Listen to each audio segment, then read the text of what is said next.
I am Dr. Danielle Chum, Jordana Damon, Dr. Adrienne Starks, Erin Smith, Dorothy Tovar, and I can change the world. Change the world. Change the world. Change the world. Change the world.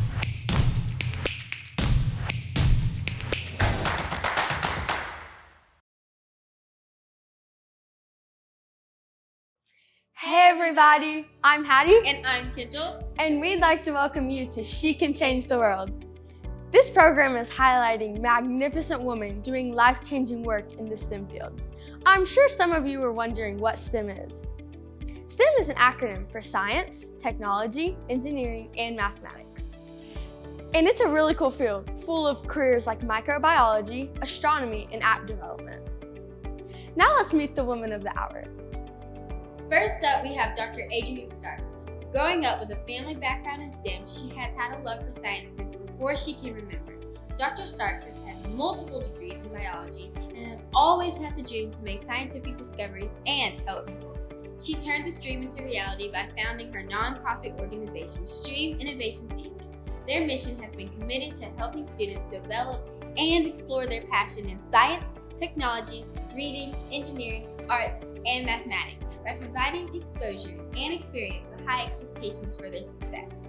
In addition to the founding of this amazing organization, she continuously strives to bring more exposure to minorities in STEM fields in her home state of Alabama. Hi, thanks ladies for the introduction. My name is Dr. Adrienne Starks. I am the founder and CEO of Stream Innovations, which stands for Science, Technology, Reading, Engineering, Arts, and Mathematics. I am extremely excited to be the first interviewer for our She Can Change the World series. And what you'll see is me interviewing everyone else, but I couldn't interview myself. So I thought, who better to interview me than the CEO of the Lyda Philanthropies that was responsible for bringing all of these amazing women together. We have Nicole Small here with us. Come on in, Nicole. Hi. Hi. So how are you doing today? I'm good. How are you? It's so fun to be with you. Thanks so much. So tell them a little bit about who you are and what you do. Sure. So my name is Nicole Small. I'm the CEO of Lyda Philanthropies and LH Capital. And at Lyda Philanthropies, we believe science is the answer, and we like to invest in all things nature and science related. And we, a few years ago, started the If Then initiative, which is how I had the incredible good fortune to cross paths with you and so many of the other amazing scientists that I know that you're visiting with in your series.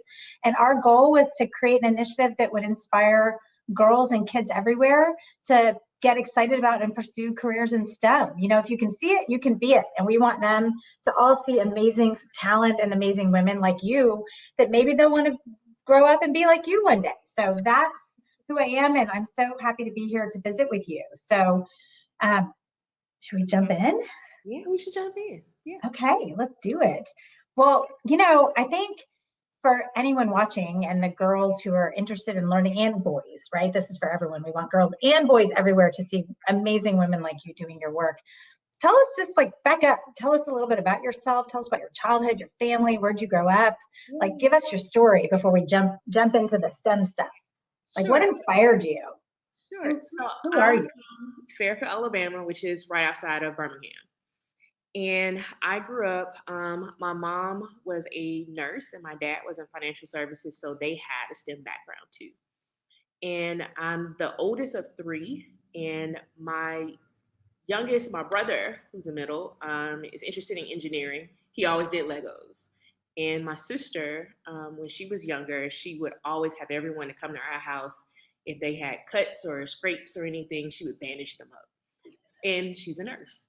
So STEM has always been a part of our lives, just based upon what we wanted to do. As for me, I like science very early. I asked for a microscope as a kid. So for Christmas, when way back in the golden years, when you had catalogs, Toys R Us, Sears, service merchandise, things that many of you don't know. I was like, I don't know if we want to mention those things out loud, because I'm pretty sure everyone watching won't know what the word catalog means. So, you know, way for back you kids that don't know, it was the internet on paper. Everything was there. So I always picked out the science stuff. And from there, I could get lost in doing science. So maybe in third grade, I asked for my first microscope. And from there, all the way up until middle school, I was always interested in science. So in middle school, I did my first dissection, which was amazing. What was it? What did you dissect? A worm. Okay. So I did a worm first go around, and then I was like, give me more, because I want to get better at my skills of being able to do a dissection. And then after that, you go up to frogs and other animals, and it was still exciting to me. I thought it was cool. So growing up, my parents supported me by continuing to bring more things around me that was science, and it was something that I was interested in. In addition Like to that, what kinds of things? Like what kinds of things did they do for you? Because I think that's a good thing for, parents who may be watching to know. Like, did they take you to museums? Did they take you outside? Like what were those kinds of things that they did? we did do museums. Unfortunately, some of those museums are not in existence anymore. But we went to this museum called the Discovery Zone that was in Birmingham. And it gave you an opportunity to be hands-on to do different things in science. I always wanted to go to this museum because time would just stop. You could do whatever you wanted to do in this museum. And I think that gives you an opportunity to, explore new things, which, really continues to help you with your passion.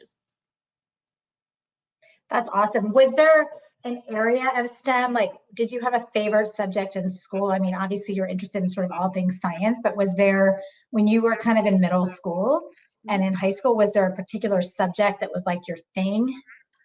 I love science. I was definitely the kid that if we had projects, I did all of the extra credit.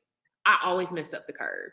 So if we were doing like the solar system, I would be the person to go and get styrofoam balls and I'd paint them, and they'd be hanging from something, and just a whole diorama, and everyone else would just draw on a sheet of paper the planets. I always went above and beyond because I thought science was so cool. Whether it was a rock collection, even earth science, it did not matter. That translated all the way up into high school as well. And my teachers were very supportive, and that made it, more enjoyable. So when I went to high school, I took AP courses as well, so advanced placement in chemistry.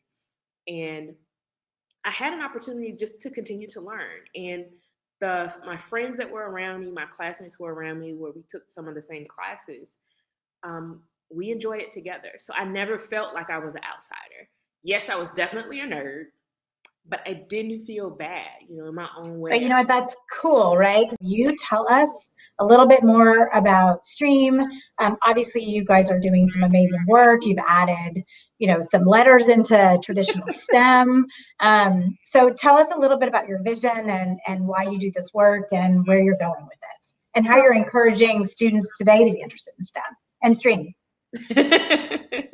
So in 2014, I came back to Alabama because I felt like students did not have enough opportunities, particularly elementary and middle school students. I felt like you should have more opportunities to try new things and be exposed to STEM, because that was my background. So once I moved back, I met a student that had this art portfolio, but didn't know what to do with it. I also met some students that really enjoyed writing and, stories, but they also didn't understand how they could grow up to do something like that for a career. So we decided to add reading and art to STEM. And that was to be able to, one, support more students, but also help us realize that just because you like science doesn't mean you can't like art. And just because you like reading doesn't mean you can't like engineering. And what are all those different combinations that we can do? So I started STREAM Innovations in 2015, and we have done programs across Jefferson County in Alabama with the hope that we can go across the country. And I'm just really excited to be able to be a champion for middle school, elementary, and high school students to go after their passion. STREAM and STEAM, all of these acronyms are words, but once you find your passion, it can take you anywhere.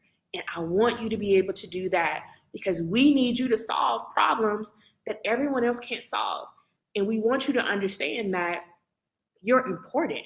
you're extremely important to solving problems. And if you don't do it, we may not get the answer. Well, that is awesome. And the work you're doing is just so admirable. And speaking of important, before we run out of time, there's something special going on that I wanted to ask you about. Speaking of important, a lot of important people in this world have had statues made of them. And I hear a rumor that there's going to be a statue of you through the If Then collection.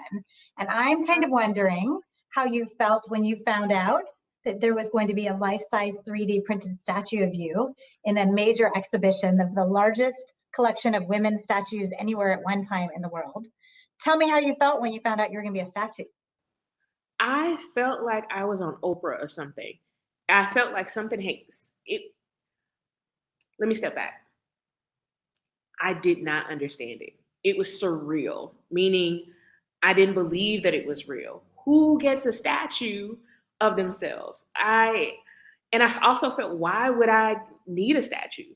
Because we haven't seen other women that have statues. And then the other side of that was I felt really honored to have a statue. I have younger nieces and students that I've been able to support in STREAM. They'll be able to say that I know Dr. Starks and the work that she's doing, and maybe one day I'll have a statue because I'm passionate about the thing that I'm doing, particularly in science or in STEM, or in our case in STREAM. And you have an opportunity to make a mark on the world, and that's what anyone should want to do. I'm excited to have each of you view this series, and I hope that you're inspired to be able to change the world.